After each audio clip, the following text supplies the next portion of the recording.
untuk sama-sama masuk dalam hadirat Tuhan, menyembah Tuhan saat ini. Mari kita satukan hati kita berdoa. Terima kasih Tuhan Yesus, karena kami hidup sampai hari ini semua adalah berkat kemurahan Tuhan. Bahkan kalau kami masih ada sampai hari ini Tuhan, itu karena Engkau berikan kami kesempatan setiap hari Tuhan, untuk boleh menerima berkat kasih dan kemurahan Tuhan. Pagi hari ini sebelum kami melakukan aktivitas pekerjaan kami sepanjang hari ini, kami mau mencari wajah-Mu Tuhan. Kami mau menyembah-Mu, kami mau bersuka cita dalam hadirat-Mu, supaya sepanjang hari kami mengalami sukacita yang dari Tuhan, melimpah-limpah dalam kebaikan dan kemurahan. Terima kasih Bapa, dalam nama Tuhan Yesus. Amin. Haleluya.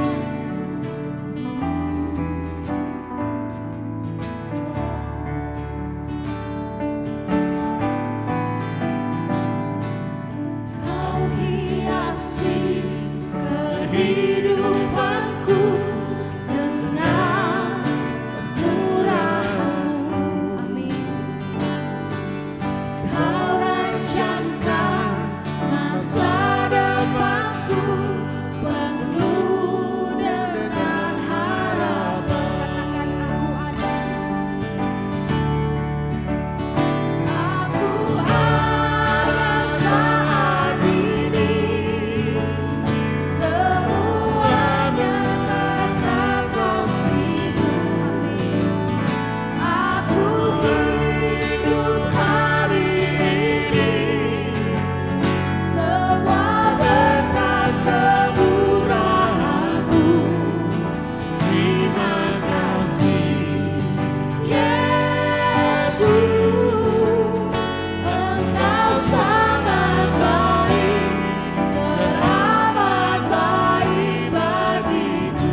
Yesaya pasal 10. Celakalah mereka yang menentukan ketetapan-ketetapan yang tidak adil, dan mereka yang mengeluarkan keputusan-keputusan kelaliman untuk menghalang-halangi orang-orang lemah mendapat keadilan, dan untuk merebut hak orang-orang sengsara di antara umatku, supaya mereka dapat merampas milik janda-janda dan dapat menjarah anak-anak yatim. Apakah yang akan kamu lakukan pada hari penghukuman dan pada waktu kebinasaan yang datang dari jauh? Kepada siapakah kamu hendak lari minta tolong? Dan di manakah hendak kamu tinggalkan kekayaanmu? Tak dapat kamu lakukan apa-apa selain dari meringkuk di antara orang-orang yang terkurung dan tewas di antara orang-orang yang terbunuh. Sekalipun semuanya ini terjadi, murka Tuhan belum surut dan tangannya masih teracung. Tentang celaka yang akan menimpa Asyur. Celakalah Asyur yang menjadi cambuk murkaku dan yang menjadi tongkat amarahku. Aku akan menyuruhnya terhadap bangsa yang murtad, dan aku akan memerintahkannya melawan umat sasaran murkaku untuk melakukan perampasan dan penjarahan, dan untuk menginjak-injak mereka seperti lumpur di jalan. Tetapi dia sendiri tidak demikian maksudnya, dan tidak demikian rancangan hatinya. Melainkan niat hatinya ialah hendak memunahkan dan hendak melenyapkan tidak sedikit bangsa-bangsa. Sebab ia berkata, bukankah panglima-panglimaku itu raja-raja semua? Bukankah Kalno sama halnya seperti Karkemis? Atau bukankah Hamat seperti Arpad? Atau Samaria seperti Damsyik? Seperti tanganku telah menyergap kerajaan-kerajaan para berhala, padahal patung-patung mereka melebihi yang di Yerusalem dan yang di Samaria. Masakan tidak akan kulakukan kepada Yerusalem dan patung-patung berhalanya, seperti yang telah kulakukan kepada Samaria dan berhala-berhalanya? Tetapi apabila Tuhan telah menyelesaikan segala pekerjaannya di Gunung Sion dan di Yerusalem, maka ia akan menghukum perbuatan ketinggian hati Raja Asyur dan sikapnya yang angkuh sombong. Sebab ia telah berkata, dengan kekuatan tanganku aku telah melakukannya, dan dengan kebijaksanaanku, sebab aku berakal budi, aku telah meniadakan batas-batas antara bangsa, dan telah merampok persediaan-persediaan mereka. Dengan perkasa aku telah menurunkan orang-orang yang duduk di atas tahta. Seperti kepada sarang burung, demikianlah tanganku telah menjangkau kepada kekayaan bangsa-bangsa. Dan seperti orang meraup telur-telur yang ditinggalkan induknya, demikianlah aku telah meraup seluruh bumi.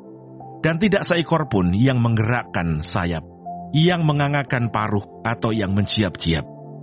Adakah kapak memegahkan diri terhadap orang yang memakainya? Atau gergaji membesarkan diri terhadap orang yang mempergunakannya? Seolah-olah gada menggerakkan orang yang mengangkatnya, dan seolah-olah tongkat mengangkat orangnya yang bukan kayu. Sebab itu Tuhan semesta alam akan membuat orang-orangnya yang tegap menjadi kurus kering, dan segala kekayaannya akan dibakar habis dengan api yang menyala-nyala.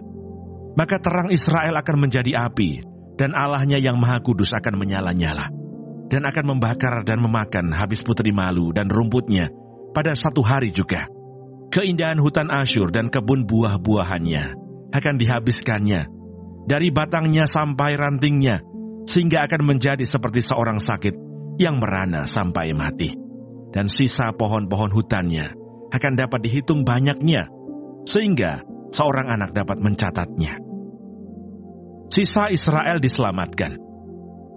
Tetapi pada waktu itu, sisa orang Israel dan orang yang terluput di antara kaum keturunan Yakub tidak akan bersandar lagi kepada yang mengalahkannya, tetapi akan bersandar kepada Tuhan, yang Maha Kudus, Allah Israel, dan tetap setia. Suatu sisa akan kembali, sisa Yakub akan bertobat di hadapan Allah yang perkasa. Sebab sekalipun bangsamu, hai Israel, seperti pasir di laut banyaknya, namun hanya sisanya akan kembali. Tuhan telah memastikan datangnya kebinasaan, dan dari situ timbul keadilan yang meluap-luap. Sungguh, kebinasaan yang sudah pasti akan dilaksanakan di atas seluruh bumi oleh Tuhan, Tuhan semesta alam. Sebab itu beginilah firman Tuhan, Tuhan semesta alam. Hai umatku yang diam di Sion, janganlah takut terhadap Asyur. Apabila mereka memukul engkau dengan gada dan menghantam engkau dengan tongkatnya, seperti yang dilakukan Mesir dahulu. Sebab sedikit waktu lagi amarahku atasmu akan berakhir, dan murkaku akan menyebabkan kehancuran mereka. Tuhan semesta alam akan mencambuk mereka dengan cemeti, seperti Ia menghajar Midian di gunung batu Oreb, dan mengayunkan tongkatnya ke atas laut Teberau, dan mengangkatnya seperti di Mesir dahulu. Pada waktu itu beban yang ditimpakan mereka atas bahumu akan terbuang, dan kuk yang diletakkan mereka atas tegukmu akan lenyap. Orang Asyur maju menyerang. Asyur telah muncul dari Rimon dan telah datang menyerang Ayat. Ia telah lewat dari Migron, dan Mikmas diaturnya perbekalannya. Mereka telah menyeberang dari jurang penyeberangan sambil berteriak, "Geba, tempat permalaman kita!" Penduduk Rama gemetar, penghuni Gibea Saul melarikan diri. Keluarlah jeritanmu, hai putri Galim. Perhatikanlah, hai Laisia. Jawablah dia, hai Anatot. Penghuni Madmena lari jauh-jauh. Penduduk Gebim pergi mengungsi. Hari ini juga Asyur akan berhenti di Nob, mengacung-acungkan tangannya ke arah gunung putri Sion, bukit Yerusalem. Lihat, Tuhan semesta alam, akan memotong dahan-dahan pohon dengan kekuatan yang menakutkan. Yang tinggi-tinggi tumbuhnya akan ditebang, dan yang menjulang ke atas akan direndahkan. Belukar rimba akan ditebas dengan kapak, dan Libanon dengan pohon-pohonnya yang hebat akan jatuh. Yesaya pasal 11. Raja damai akan datang. Suatu tunas akan keluar dari tunggul Isai, dan taruk yang akan tumbuh dari pangkalnya akan berbuah. Roh Tuhan akan ada padanya, roh hikmat dan pengertian, roh nasihat dan keperkasaan, roh pengenalan dan takut akan Tuhan. Iya, kesenangannya ialah takut akan Tuhan. Ia tidak akan menghakimi dengan sekilas pandang saja, atau menjatuhkan keputusan menurut kata orang. Tetapi ia akan menghakimi orang-orang lemah dengan keadilan, dan akan menjatuhkan keputusan terhadap orang-orang yang tertindas di negeri dengan kejujuran. Ia akan menghajar bumi dengan perkataannya seperti dengan tongkat, dan dengan nafas mulutnya ia akan membunuh orang fasik. Ia tidak akan menyimpang dari kebenaran dan kesetiaan, seperti ikat pinggang tetap terikat pada pinggang. Serigala akan tinggal bersama domba, dan macan tutul akan berbaring di samping kambing. Anak lembu dan anak singa akan makan rumput bersama-sama, dan seorang anak kecil akan menggiringnya. Lembu dan beruang akan sama-sama makan rumput, dan anaknya akan sama-sama berbaring. Sedang singa akan makan jerami seperti lembu. Anak yang menyusu akan bermain-main dekat liang ular tedung, dan anak yang cerai susu akan mengulurkan tangannya ke sarang ular beludak.